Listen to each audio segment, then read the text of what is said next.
So I think this good friend of mine, he introduced me to homeschooling when the older one was just born. Joey was just born, and he mentioned about how he's homeschooling, and he introduced us. We had a one-on-one conversation, and he told me a few great things, and he kept saying that this is something you should do. As a Christian, you should do it, and at the same time, the benefits of he has started homeschooling his kids, and this is the right way to go. And he told me the biblical perspective also about it. It made a lot of sense to me. I went and told her, but then she was like, no. I said, no, I cannot do this. This is just, it's too much for me. And then you will be away at work, and how much can you also contribute? So I looked at it like that, like it's all going to come on me and I won't be able to do it. But he was very strong about homeschooling, and there's this one thing that he kept saying, and that was they need to learn from us before they learn from the world. The religious thing was one of the main things, but not just that. I also saw everything was about competing with your friends. You just taught to compete. If you're not first, you're not good enough. If you're not selected, you're not good enough. At junior KG, at 3 years, everything was about competition. Play is competition. Origami is competition. Handwriting is competition. Fancy dress is competition. Somewhere I thought, is this what I want my child to teach? He needs to learn to accept defeat.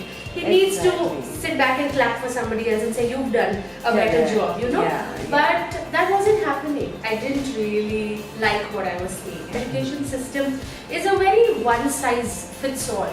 So the method of teaching is the same for everybody, whether you understand, whether you can cope up. Joey is very methodical. He can sit, he can take instruction, he can take a paper. He loves doing worksheets. He's very methodical.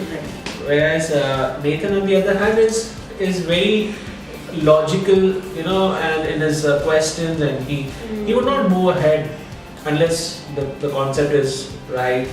And he will have more creative.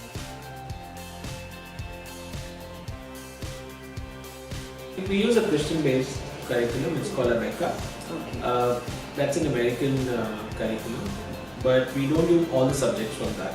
It's a mix and match. So for mathematics, we are using Indian curriculum, so that the metric system and everything is different. For history, we recently bought a book called Story of the World. For history, we use Story of the World. I would recommend everyone to do it. And even for parents to sit and read, it's amazing. Very interesting, really interesting. And it gives a very beautiful biblical perspective to things and how it happened, chronologically.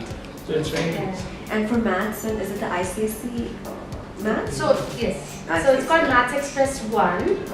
It's by Macmillan. So I'm not really sure if it's ICSE or CBSE. Okay. Yeah, it's a Macmillan publication. Right. That's what we use. So every grade you have Maths Express 1, Maths Express 2. So what we try to find is the method of explaining a sum or a particular topic, and we found this Macmillan and Maths Express books very, very good. Nice and simple, and a lot of worksheets. They can also write and practice. It's not just mugging up. It's that way it's very helpful. Exactly. Okay. And the rest of it is Abeka. Not the rest of it. Just language and science is Abeka. Abeka also has this very interesting subject called health, safety and manners. It's more like our EVS that we do, our Indian EVS. So I do that as well. And for geography, we did another American book by Ivan Moore. Yes. So we did that, and that was really nice. The initial foundation and everything was very clear. And now we switched to Indian because that book gets very Americanized.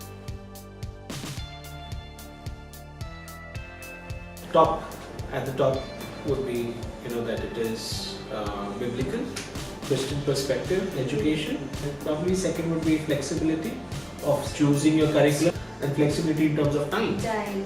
My kids don't have to get up on a rainy day forcefully wearing raincoat and be out standing in the bus. We would go out to play in the rain. It doesn't mean we don't do that. The unwanted influence of the world. There is a lot of unwanted information imparted. After we started homeschooling, they really had time to explore their talents and skills. Yeah. That's one of the things that we So your realized. academics are there, but it doesn't supersede everything else. Yeah. So he started playing the djembe in church, and then now he's learning the guitar, so he can also play the guitar now. And Nathan plays the keyboard. So those are things that they enjoy. So every day the instruments come out in the afternoon and they jam together. And now they started playing songs together. So yeah, so Nathan's playing something on the keyboard and Joash is playing the guitar to what he's playing, and then they make me sing. So all of us are doing together. It's just fun, and we're bonding that way and spending time together. So that's about music and sport. So Joash plays lawn tennis and Nathan goes for soccer. So they've got that kind of time now to go do football. So when we do school, we do a lot of practical things, like suppose we do science and we do experiments around it, and if we're learning about soil, then we just go out to the terrace and do some gardening and just learn about plants, seeds and so on and so on. So those are some of the things that we do. Other than that, when we do science or when we do history particularly, we watch videos or documentaries around it, because visual things really stays for children. That's what I've realized. So we do a lot of those activities, and we've got a lot of books. My kids love reading. They can just sit for hours and read. So we have a lot of books. And afternoons are sometimes just lazy afternoon where everybody just grab a bean bag and sit and read. So we do those things. Other than that, there are these very interesting online programs like Khan Academy that also has programs for kids as young as Nathan, and really nice fun questions that they would be interested to do. So sometimes we do that as well. So you do allow them to use online tools. We do it, right? yeah. Up We're to monitoring, and they're not allowed to surf. They're not allowed to browse anything. Not allowed to browse the internet and stuff, and they know it and they don't do it. Yeah. So this was definitely one of the key challenges, and again it brings you to a point where you ask yourself, why are you homeschooling? If you really wanted to put your child through that routine, which I don't say is wrong, but if it doesn't work for you, it doesn't work for you. Then that's where homeschooling is such a blessing. You see what works for you, and that's the whole thought behind deciding your time. So we struggled, okay. So we struggled earlier. We thought, okay, we should get up early morning and do it early morning. And, that's what, but it didn't work out. And then we thought, okay, maybe try to start a little. Maybe like around 9ish and so on. But then that's the time I leave. So we finally, I think, froze 2 hours before lunch, 2 hours after lunch. That's the best time to actually do your whole. We do have a schedule. What happens is, if you don't have a schedule, because Joash and Nathan went to school, they understand school with a routine. When there's no routine, they think it's a chuppi. It's a chuppi. Oh, it's a holiday. Then it's difficult to bring them in that mindset. Then it's difficult to bring them. So you I have do to have some routine has to be there. Some boundaries have to be correct. there. But like Ranjit said, it's not like school get up at 6. We don't do that. We are a little flexible. On a cold winter morning, we let them sleep. Correct. Yeah. Like what Ranjit always tells me is that you're not homeschooling because you want to finish the book. Right. You don't like some days I get stressed anxious because about, will I really finish? Oh, are they really at par with what's happening in school? And then Ranjit said, are you homeschooling because you want to finish a book? Or and then that really just calms me down, and I realize that's not why I'm here. Correct. Spend time really preparing. At this age, maybe things are simple, so it's not really very stressful. But I do, we do one thing before the year begins. We sit and plan for the entire year. What's the curriculum we're choosing this year? What's for example, curriculum it's we're different from what we chose Yes. last year. Correct. So we added a new subject. Yes. We changed some things. So we do Few that. months you want to complete And this. so we look at especially the workbooks. What I do is I sit with a calendar, which will sound crazy, but I sit with a calendar and I put a date on every page. Not that I will finish things on that date, but I at least know that it's going to take, this is going to take this much time. Now suddenly if we just have an unplanned vacation, we've just gone for 10 days. But I know that, okay, 10 days have gone, so I know I have to cover up this.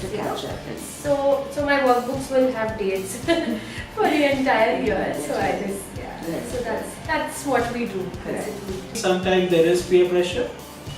We cannot be, so, what do you say, above the world that nothing affects us. In the end, we are humans.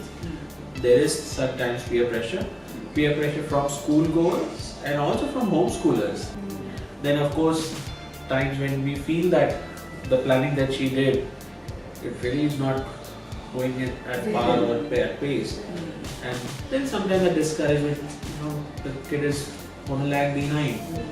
Because in the end we are parents and we want to prepare them for the world, and we don't want that they should feel at any time that, you didn't teach me this. So there's an accountability on us.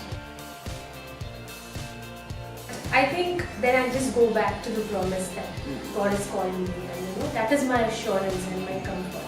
So that's the only thing I can bank upon more than anything else. So that's what happens. And otherwise, some minor challenges like you've taken a holiday, you come back, it's difficult to get them back into routine. So the first few days just goes in doing fun things. Okay, now every day they want to do something. Oh, let's do something fun today, mama. Let's do something fun. Let's just do drawing. So that goes on for a little longer, stretches a little longer, and they'll be like, okay, now let's really get back to that.